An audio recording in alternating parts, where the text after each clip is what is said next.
E aí, galera, tudo bem? Prontos para mais uma videoaula de história? Assunto hoje, período napoleônico, né? Já vimos aí em aulas anteriores, né? Todo o contexto histórico e revolucionário que levou a França à Revolução e, por consequência, né, todo o desdobramento que vai acontecer dessa revolta, que vai ganhar proporções não só nacionais, mas também continentais e vai se espalhar inclusive para outros continentes, que vai ser tema aí das nossas próximas aulas, as repercussões das ideias iluministas, né, que foram propagadas durante a Revolução Francesa, que vão ganhar corpo, tamanho e robustez aí ao longo da história. E aí, pessoal,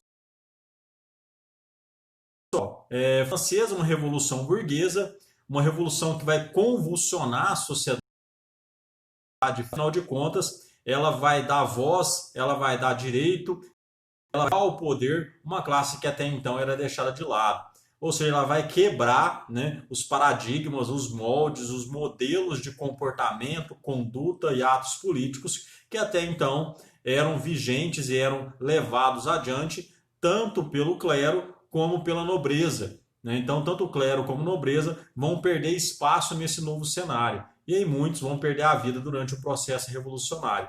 E aí nós vimos, né, o papel do Jacob, o período do terror, né? A guilhotina funcionou e funcionou muito bem durante esse período.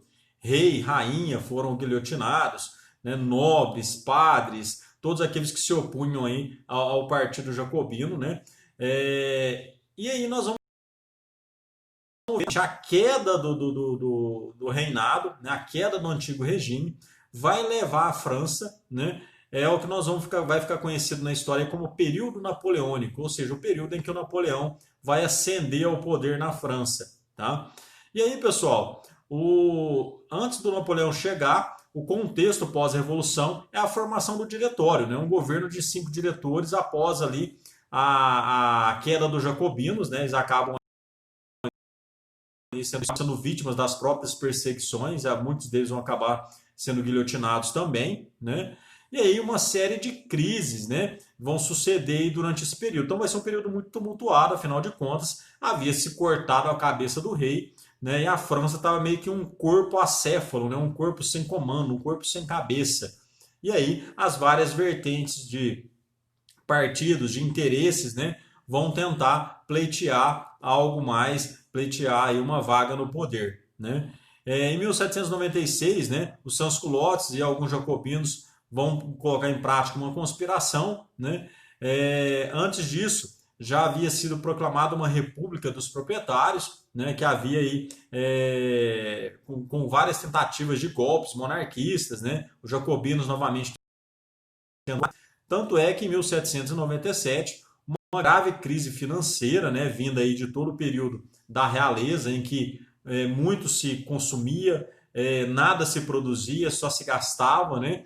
Isso vai acabar gerando um descontentamento muito grande e uma grave crise econômica, assim aliado às derrotas militares, né? E principalmente ao desejo da burguesia e do exército, principalmente, de ter um pouco mais organizado, tentar tanto os ideais burgueses como o ideal de ordem. Né? E aí, nesse contexto, vai surgir a figura do Napoleão Bonaparte. E aí algumas imagens que provavelmente vocês já devem ter visto. Né? Se não viram aí, eu apresento para vocês, né? Desde imagens mais românticas, né? Como a ideia do príncipe cabeludo aí, com a bandeira à esquerda de vocês, como também a ideia mais romântica, né, do Napoleão mais imponente sobre o cavalo, né, à direita na página aí. Ao centro, uma sátira muito bem feita e engraçadíssima, que é feita no Chapolin, né, onde o Bolanhos representa ali a figura do Napoleão. Logo mais à esquerda está a figura do menino maluquinho, do Ziraldo, né, eternizando aí a postura que o Napoleão vai ficar conhecido, né, a mão sobre o abdômen, né, e aí alguns vão Napoleão, né, ao longo da história. Aí nós vamos falar disso ao longo das nossas aulas. Logo mais embaixo, né, mostra a figura do imperador aí no cavalinho de madeira, também representando ali a figura de general, de homem das armas que o Napoleão vai exercer. E de outro lado, né, já o desenho do né, aonde está um mapa sobre a mesa representando também a figura do senhorzinho ali como Napoleão, que era um grande estrategista, né? E vai cometer alguns deslizes ao governo aí, mas nós vamos ver que vai ser um cara que vai ter um poder de oratória muito grande, né? E aí, pessoal, Napoleão, né, nascido aí de uma família da pequena nobreza, né, 1769, né, na ilha de Córcega. Como eu havia adiantado, um cara que tinha uma oratória muito boa, vai ter um poder de convencimento fantástico, fora do comum, né? Em 1793, com apenas 24 anos, né, durante a convenção, vai ser nomeado, promovido a general, né? Em 1795, né, vai arrasar com as tropas realistas que queriam tomar o poder em Paris, né? Então, ou seja, vai estar ali ao lado da burguesia lutando nas fileiras ali para derrubar o rei de fato, né? Vai comandar o exército francês tanto na Itália como no Egito, né? E em 1700 um golpe, né, onde ele vai depor, vai destituir, né, o diretório, o governo de 5 e vai instaurar o consulado, né? Esse conhecido como golpe do 18 Brumário, né, que referente à data em que ocorreu essa data, esse acontecimento, que é correspondente no nosso calendário a 9 de novembro. Né? Então, como o governo diretório era um fracasso, né, não teve apoio da população, né, parte do povo aí vai apoiar o golpe que o Napoleão vai impor, né, político, principalmente apoiado pela alta burguesia, né, parte da nobreza ali também com seus interesses peculiares, lógico, tentando manter os status e tentando ficar mais próximo do poder possível, assim como do exército. E aí vai se dar início ao período na França conhecido como consulado, né? Então o consulado vai ser um triunvirato. Né? O que é um triunvirato? Um governo de 3 pessoas, né? De 3 cônsules, tá? Nomeado por um mandato, né? De um período de 10 anos. E aí o Napoleão era o primeiro cônsul, né? E ele vai comandar aí o poder executivo, nomear ministros, né? Publicar leis, ele que vai colocar em prática isso na França a partir daí, né? E nos primeiros anos de 1800 ele vai fazer, né, várias mudanças políticas e vai reorganizar, né, a França a fim de colocá-las novamente no eixo, apaziguar os ânimos internos, né, e tentar fazer com que a França novamente se impusesse no cenário internacional. Então, ele vai ter uma pacificação interna, né, e externa, vai reatar com a Igreja Católica devido a todo o contexto da Revolução, né, onde o clero vai ser dizimado, parte dele também vai receber boa parte da culpa, né, durante a queda do antigo regime, né. Vai assinar um documento também, a chamada Paz de Amiens, tá, onde ele vai interromper temporariamente aí os conflitos com as demais nações europeias, para ele tomar um fôlego, para ele reorganizar a casa. Tá? Então ele fala, não, vou dar uma parada agora, e a partir dali, né, ele vai poder reorganizar a França. Né? Ele vai criar o Banco da França, né, com o auxílio da burguesia, vai criar uma nova moeda, o franco. Né? Então olha a burguesia aí novamente, né, ascendendo sobre o governo do Napoleão. E ele vai criar o Código Civil Napoleônico, tá? Que vai trazer mudanças significativas e vai levantar a bandeira da burguesia contra a organização política dentro da França. Tá? Então, o direito civil, penal e criminal baseado no direito romano, ele vai ser outorgado. O que quer dizer isso? Ele vai ser imposto. Né? O Napoleão não vai perguntar para ninguém, ele vai formular o código e vai impor ele à sociedade, né? De uma forma onde ninguém vai ser consultado. Né? O novo código vai garantir, né, vai eliminar os privilégios dos nobres, vai garantir aos cidadãos masculinos, né, a igualdade perante a lei, vai separar de fato a igreja do Estado, chamado Estado laico agora, sem a presença da igreja, né, e vai legalizar o divórcio, que até então o divórcio não existia. Tá? Vai ratificar o direito à propriedade particular, né, já uma bandeira aí burguesa, a igualdade dos cidadãos diante da lei, também o ideal burguês, afinal de contas os nobres tinham uma série de privilégios, então agora os burgueses vão ser tratados com a mesma, do mesmo modo diante da lei, né? Vai proibir também a questão das greves dos sindicatos, novamente a Câmara burguesa, os burgueses que detinham aí os meios de produção, né, que tinham inúmeros empregados, então vão ter aí uma contrapartida do Napoleão também, tá? Então vai garantir no meio por boa parte aí dos interesses pleiteados pela burguesia. Tá?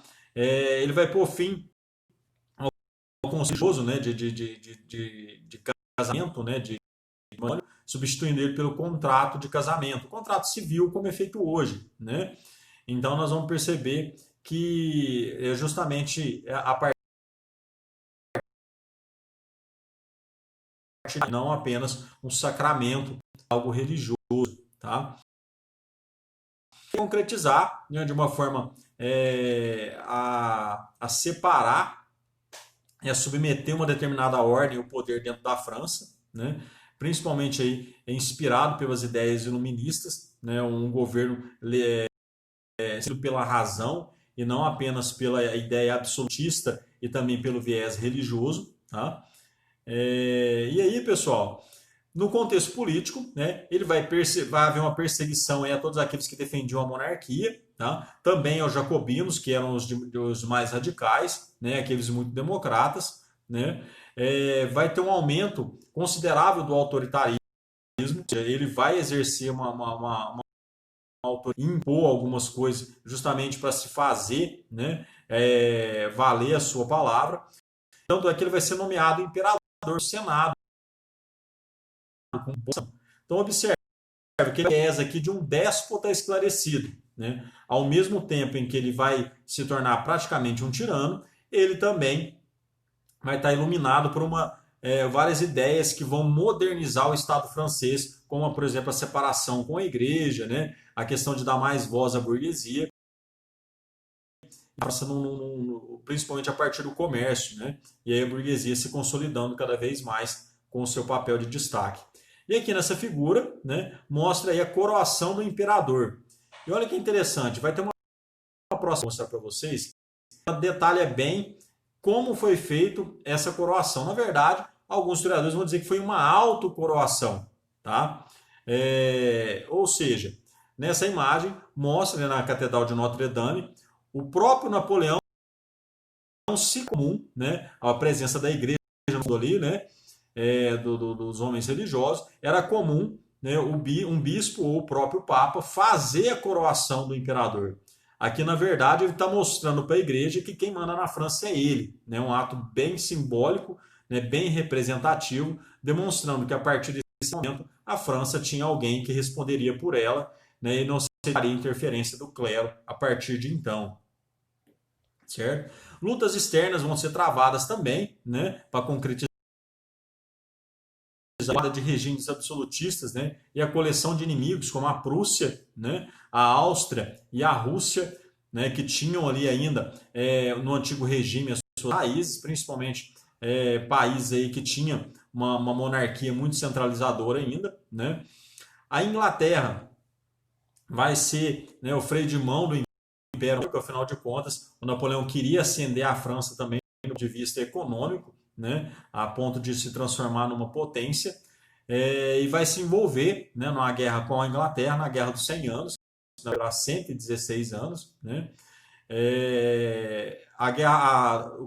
até porque, né, o contexto já passado da Guerra dos 100 Anos levou, né, a França e Inglaterra se tornarem inimigas, né, mortais aí. Então, ou seja, ele pega essa herança, esse ranço, né, que veio da Guerra dos 100 Anos, aconteceu ali entre os séculos XIV e século XV, né, justamente pela disputa de áreas de colonização, pela disputa de áreas de influência. Né, e aí ele vai expandir o território francês por quase toda a Península Itálica, né, e vai ter uma batalha bastante interessante com a Inglaterra, que é a chamada Batalha de Trafalgar, uma batalha marítima. Né, e aí uma das, né, do Clarkson Stanfield, que mostra, né, que retrata aí a decisiva batalha de Trafalgar, aonde o Napoleão vai tomar um vareio da Inglaterra, né, afinal a Inglaterra é uma ilha, né, e tinham ali uma esquadra de guerra muito bem formada. Não vai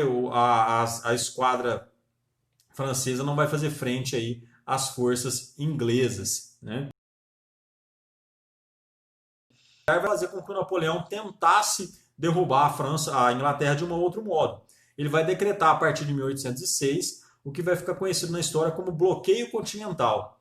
Ou seja, ele vai tentar impedir todos os países da Europa de comercializarem com a Inglaterra, para quebrar a economia inglesa. Tá? Afinal de contas, os ingleses já estavam passando pela primeira revolução industrial, né, e tinha necessidade de mercados consumidores para a economia continuar crescendo. Tá? E aí ele vai determinar e vai impor aos outros países sobre o risco de serem invadidos, de terem as coroas confiscadas, o poder tomado nos seus países, se acaso não acatassem esse bloqueio frente à Inglaterra. E o Napoleão tinha um exército, né, famoso, né, que poderia facilmente colocar em prática os seus planos. Tá? O Napoleão ainda vai dominar alguns reinos alemães, né, vai chegar a controlar a Espanha e também vai invadir Portugal em 1812. Inclusive, essa ameaça de invadir Portugal é que vai fazer com que a corte portuguesa, em 1808, né, viesse parar aqui no Brasil com o Dom João VI e toda a sua família, ali, com mais ou menos umas 20 mil pessoas que acompanham ele nessa fuga aí. Tá? E aí, pessoal, a questão com a Rússia, tá? A Rússia não quis aderir ao bloqueio continental. Tá? O exército de Napoleão vai, né, para colocar em prática aquilo que era promessa dele. E aí muitos historiadores vão apontar, né, e a história vai dizer que esse vai ser o maior erro do Napoleão, porque no momento em que ele invade a Rússia, né, ele vai enfrentar um rigoroso inverno russo, tá? Uma tática de guerra conhecida como campo arrasado.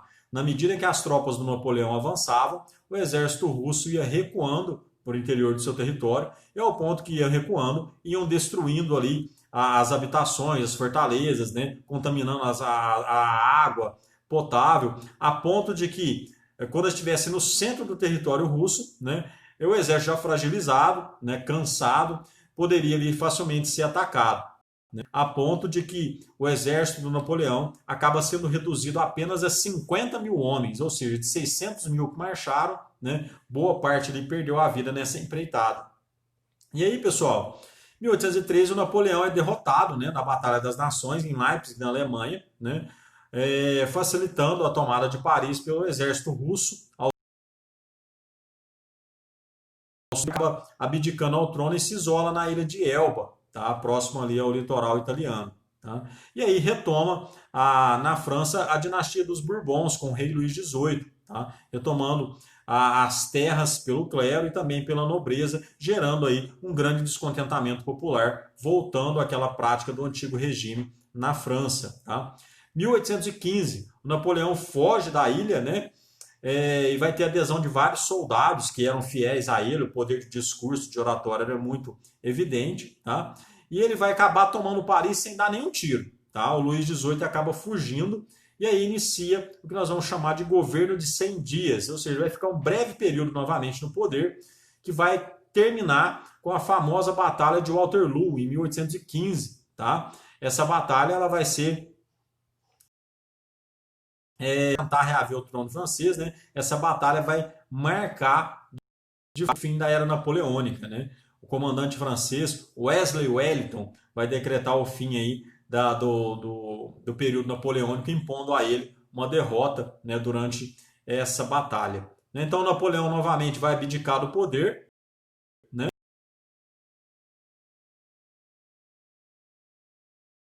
Vai ser exilado. Ele faleceu de um tumor estomacal ou ele foi envenenado?